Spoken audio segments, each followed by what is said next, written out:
Oke, di pertemuan kita hari ini, kita akan membahas tentang perkalian, jumlah, dan selisih sinus dan kosinus. Jadi materi ini masih tentang trigonometri ya. Jadi kalau kemarin kalian sudah belajar tentang sudut ganda dan sudut pertengahan, di hari ini kita akan belajar tentang perkalian, jumlah, dan selisih sinus dan kosinus. Kalau gitu, langsung aja yuk kita bahas materinya. Oke, kita mulai dari rumus perkalian sinus dan kosinus. Kita mulai dari perkalian dulu ya. Di rumus perkalian sinus dan kosinus ini, kita punya 4 rumus. Rumus yang pertama, itu adalah 2 sin A kali cos B sama dengan sin A plus B ditambah sin A min B. Lalu rumus yang kedua adalah 2 cos A kali sin B sama dengan sin A plus B dikurang sin A min B.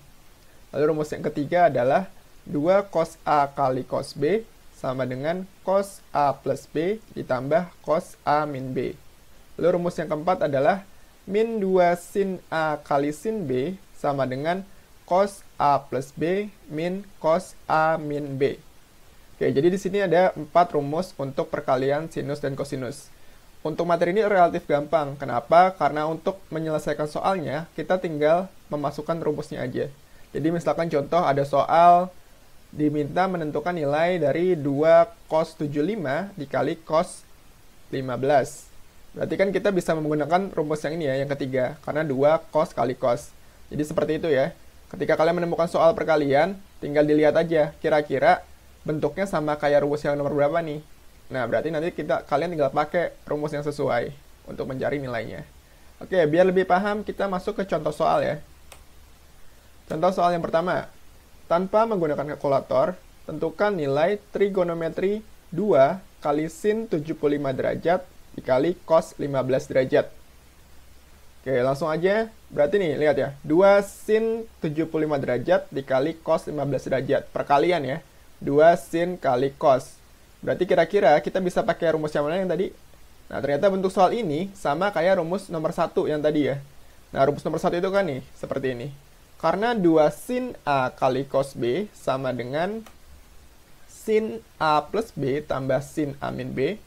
Ingat kembali ya, rumusnya tadi, rumus nomor 1. Maka diperoleh, ya, dari rumus ini kita peroleh 2 sin 75 derajat dikali cos 15 derajat.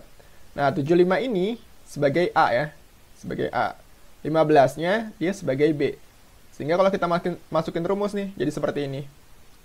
Sin 75 derajat tambah 15 derajat ditambah sin 75 derajat dikurang 15 derajat. Nah, kalau kalian nemu tanda kurung seperti ini, kerjakan dulu yang tanda kurung. Berarti kamu kerjain dulu nih. 75 derajat ditambah 15 derajat dan 75 derajat dikurang 15 derajat. 75 derajat tambah 15 kan 90 ya. Nah, 75 derajat dikurang 15 dia 60. Sehingga setelah ini kita dapat sin 90 derajat ditambah sin 60 derajat. Nah, ingat ya, kalian nggak bisa langsung jumlahin nih. Kalau ada sin 90 ditambah sin 60, nggak bisa langsung jumlahin, jadi sin 150. Itu nggak bisa ya, itu salah. Nah, kalau kalian nemu soal kayak gini, berarti kalian harus cari satu-satu. Kebetulan di sini, 90 dan 60 adalah sudut istimewa. Berarti kalian harus cari nih, nilai sin 90 derajat berapa, dan nilai sin 60 derajat itu berapa. Setelah kita cari, kita dapat sin 90 itu adalah 1, dan sin 60 adalah setengah akar 3. Sekarang saya tanya, kira-kira bisa nggak kita jumlahin 1 tambah setengah akar 3? Tidak bisa ya. Kenapa? Karena lihat, di setengah akar 3, dia ada bentuk akar. Bentuk akar itu cuma bisa dijumlah dengan bentuk akar yang dalamnya sama. Sedangkan di 1 ini, dia nggak punya bentuk akar. Jadi kita nggak bisa menjumlahkannya. Oke, jadi seperti itu ya. Ingat dasarnya. Kalau misalkan ada bentuk akar, dijumlahkan dengan bilangan yang nggak ada akarnya. Berarti dia nggak bisa dijumlahkan. Maka hasilnya, ya udah seperti ini aja. Gimana? Paham sampai sini kan ya? Jadi saya ulang lagi secara garis besarnya. Pertama, kalian lihat dulu bentuk soalnya. Kira-kira bisa pakai rumus yang mana nih? Karena ini kan perkalian nih. Lalu kita cari dari 1 sampai 4, rumus mana yang cocok. Setelah kita dapat, langsung masukin aja ke rumusnya. Nah, tentuin yang A-nya mana, yang B-nya mana. Tinggal dihitung deh. Gampang kan? Oke, biar lebih paham lagi, kita masuk ke contoh soal yang kedua. Contoh soal yang kedua. Tanpa menggunakan kalkulator, tentukan nilai trigonometri sin 75 derajat dikali sin 15 derajat. Oke, kita lihat soalnya. Sin kali sin. Sin kali sin berarti dia perkalian. Perkalian sinus. Sin kali sin itu sama kayak rumus keempat yang tadi. Kalau gitu kita lihat. Rumus keempat itu kan ini ya. Min 2 sin A kali sin B. Min 2 sin A kali sin B itu sama dengan cos A plus B min cos A min B. Maka diperoleh. Oke, kita kembali ke soal. Soalnya adalah sin 75 derajat dikali sin 15 derajat. Karena sin kali sin kita bisa pakai rumus yang keempat. Cuma, di rumus yang keempat itu kan ada min 2-nya ya. Sedangkan di soal nggak ada min 2-nya. Berarti kita gunakan lagi tuh yang saya sebutkan di pertemuan sebelumnya. Kita bisa mengubah bentuk soal asalkan tidak mengubah nilai dari soalnya. Berarti kita harus cari nih. Gimana caranya memunculkan nilai min 2 ini, tapi tidak mengubah nilai yang ini. Oke, kita langsung aja bahas. Pertama kita munculin dulu ya, rumus awalnya, yaitu min 2 sin A kali sin B. Di sini A-nya 75, B-nya 15 derajat. Sehingga kita muncul min 2 sin 75 derajat dikali sin 15 derajat. Oke, rumus awalnya sudah dimunculkan. Sekarang kita cari. Kita harus kali berapa nih ke rumus awal, biar dia sama, hasilnya sama kayak soal. Lihat, di rumus awal kan min 2 ya. Di soal dia 1. Kita harus cari min 2 dikali berapa biar hasilnya adalah 1. Terus setelah kita cari ini ada bilangan nih. Satu bilangan yang kalau dikali dengan min 2 hasilnya adalah 1. Bilangan itu adalah min setengah kali min 2. Min setengah kali min 2 hasilnya adalah 1. Jadi seperti itu ya. Ini yang dinamakan mengubah bentuk soal tapi tidak mengubah nilainya. Karena bentuknya doang yang berubah nih. Yang awalnya dia 1, sekarang jadi muncul min setengah kali min 2. Tapi nilainya tetap sama. Kenapa? Kalau kita coret nih, hasilnya tetap sin 75 derajat dikali sin 15 derajat kan ya. Jadi seperti itu ya. Nah, setelah kita bisa menemukan ini, langkah keduanya adalah kita jabarkan nih. Min 2 sin 75 derajat dikali sin 15 derajat, kita jabarkan dengan rumus cos A plus B min cos A min B. Sehingga kita dapat min setengah dalam kurung cos 75 derajat ditambah 15 derajat dikurang cos 75 derajat dikurang 15 derajat. Seperti itu. Nah, ingat seperti tadi ya, kalau ada dalam kurung, kalian kerjakan yang dalam kurung dulu. Berarti kalian kerjakan yang sini dulu nih. Nah, sini kan di dalam kurung lagi ya. Jadi kalian cari dulu nih, 75 derajat tambah 15 derajat berapa, lalu 75 derajat dikurang 15 derajat berapa. Ternyata setelah kita hitung-hitung, kita dapat min setengah dalam kurung cos 90 dikurang cos 60. Ya, 75 tambah 15, 90. 75 dikurang 15, dia 60. Nah, sekarang kita tinggal cari nih. Kebetulan 90 dan 60 ini sudut istimewa. 90 dan 60 dia adalah sudut istimewa. Tinggal kita cari, berarti cos 90 itu berapa, cos 60 itu berapa. Lalu setelah kita cari, kita dapat min setengah, cos 90 kan 0 ya. Dalam kurung 0 dikurang cos 60, dia adalah setengah. Sama kayak tadi ya, karena di sini dalam kurung, kerjakan yang dalam kurung dulu. Berarti 0 kurang setengah, hasilnya adalah negatif setengah. Tinggal kita kali, negatif setengah dikali negatif setengah. Kita dapat hasilnya adalah 1/4. Bagaimana? Paham kan? Gampang? Oke, sekarang kita lanjut ke rumus jumlah dan selisih sinus dan kosinus. Kita sudah masuk ke jumlah dan selisih sinus kosinus nih. Nah, di rumus jumlah dan selisih sinus kosinus juga ada 4 rumus. Rumus yang pertama, sin A tambah sin B sama dengan 2 kali sin setengah A plus B dikali cos setengah A min B. Rumus yang kedua, sin A min sin B sama dengan 2 kali cos setengah A plus B dikali sin setengah A min B. Rumus yang ketiga, cos A plus cos B sama dengan 2 cos setengah A plus B dikali cos setengah A min B. Rumus yang keempat, cos A min cos B sama dengan min 2 sin setengah A plus B dikali sin setengah A min B. Oke, sama kayak tadi ya. Di sini kita punya 4 rumus. Kurang lebih juga sama, ini juga relatif gampang. Jadi biasanya ditanya nilai trigonometrinya. Nah, kalau ditanya nilai trigonometrinya, tinggal kita lihat aja. Kira-kira kita cocoknya pakai rumus yang mana nih? Contoh nih ya, misalkan ditanya nilai dari sin 75 ditambah sin 15. Berarti kita bisa gunakan rumus yang pertama ini, karena sin plus sin. Seperti itu ya. Oke, biar lebih paham, kita akan coba masuk ke contoh soal. Contoh soal yang pertama. Soalnya adalah, tanpa menggunakan kalkulator, tentukan nilai trigonometri sin 75 derajat ditambah sin 15 derajat. Oke, seperti biasa kita lihat bentuk di soalnya. Ternyata di soal ini bentuknya adalah sin plus sin.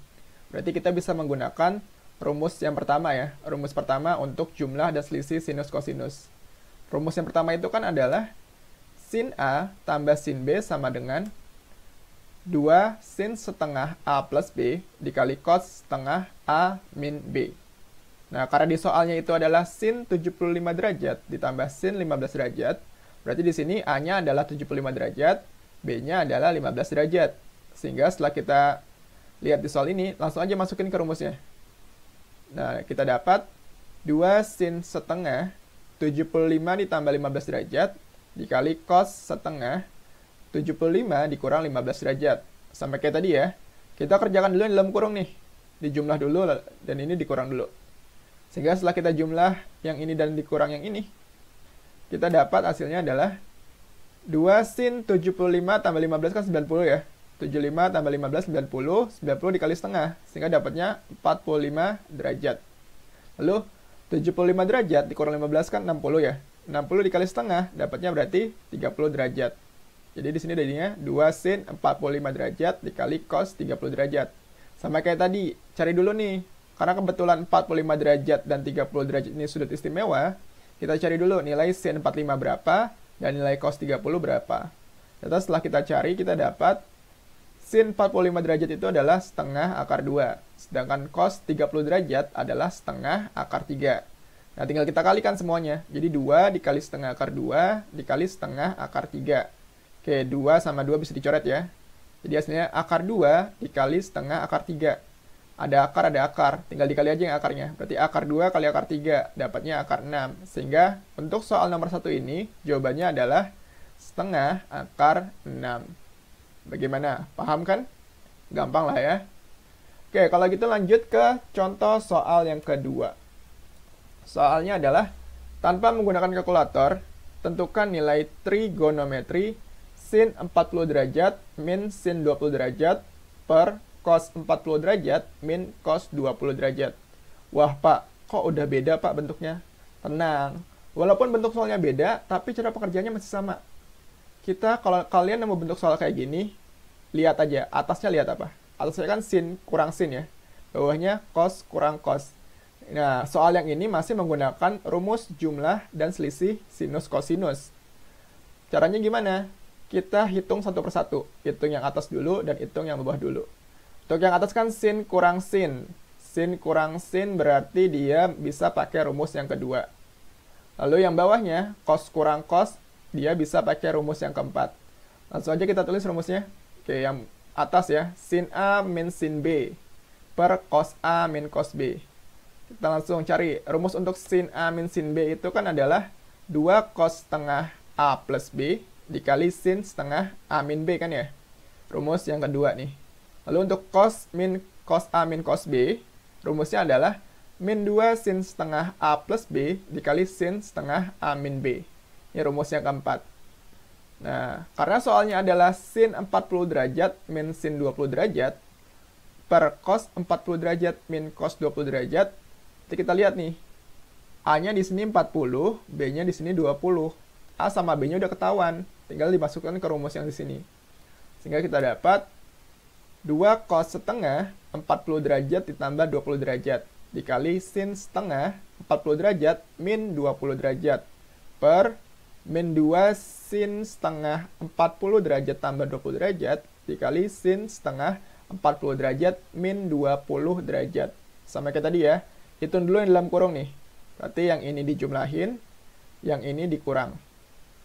Nah, lalu hasil yang dalam kurung ini dikalikan dengan setengah. Yang ini juga, hasil dalam kurung ini dikalikan dengan setengah. Ini juga sama ya, yang ini juga sama. Oke, setelah kita hitung, kita dapat nih. Yang 40 derajat tambah 20 derajat kan 60 ya. 60 dikali setengah, jadinya 30. Lalu 40 derajat dikurang 20 derajat dia 20. 20 dikali setengah, dia jadinya 10. Sehingga yang atas kita dapat 2 cos 30 derajat dikali sin 10 derajat. Sedangkan yang bawah kita dapat min 2 sin 30 derajat dikali sin 10 derajat. Nah, lihat sekarang. Kalau cos 30 sama sin 30 derajat nih. Kan dia sudut istimewa ya. Berarti bisa kita cari nilainya. Tapi yang sin 10 dia bukan sudut istimewa kan. Kita bingung nih cari nilainya. Tenang, gak usah bingung. Lihat. Yang atas kan ada sin 10. Yang bawah ada sin 10. Berarti karena atas sama bawah itu ada sin 10. Sin 10 ini bisa kita coret. Kita bisa coret sin 10-nya. Oke, sehingga kita sisain, jadi yang atas itu 2 kali cos 30 derajat, yang bawah sisanya adalah min 2 sin 30 derajat. Tinggal kita cari, cos 30 itu berapa sih? Sin 30 itu berapa sih? Ternyata setelah kita cari, kita dapat cos 30 itu adalah setengah akar 3. Sedangkan sin 30 itu adalah setengah. Nah, di sini kan ada 2, ada min 2 ya. Sama-sama ada 2-nya nih. 2-nya bisa kita coret lagi. Berarti di sini 2-nya dicoret, 2 yang di sini dicoret. Sehingga yang atas sisa setengah akar 3, yang bawah sisa min setengah. Nah, ternyata ada lagi yang sama nih. Setengah juga bisa kita coret ya. Setengah kita coret, yang bawah juga setengahnya kita coret. Berarti sisa yang atas akar 3, sisa yang bawah negatif 1. Akar 3 per negatif 1, hasilnya adalah min akar 3. Atau negatif akar 3. Bagaimana? Sampai sini paham? Gampang lah ya. Oke. Kalau gitu, jangan sampai ketukar. Saya ingatkan kembali, jangan sampai ketukar penggunaan rumus perkalian dan jumlah dan selisih sinus kosinus. Perkalian ada 4 rumus, sinus dan kosinus ada 4 rumus. Kalian jangan sampai ketukar ya. Caranya gimana? Lihat dulu bentuk di soalnya. Apakah dia menggunakan perkalian? Apakah dia menggunakan jumlah dan selisih sinus kosinus. Lalu setelah kita tentukan nih, oh ternyata yang ini pakai perkalian, oh ternyata yang ini pakai jumlah dan selisih. Kita tentukan, kita harus pakai rumus yang mana nih? Kan ada 4 rumus ya. Apakah kita harus pakai rumus yang pertama, kedua, ketiga, atau keempat? Seperti itu ya. Insya Allah untuk soal ini relatif gampang. Nah, biar lebih mantap lagi nih pemahaman kalian mengenai materi kita hari ini, silakan kalian buka LMS kalian. Di sana sudah saya sediakan beberapa soal latihan. Silakan dikerjakan. Dan jangan lupa dikumpulkan. Apabila ada kebingungan, silakan bertanya via chat WA ke saya. Oke, semangat mengerjakan.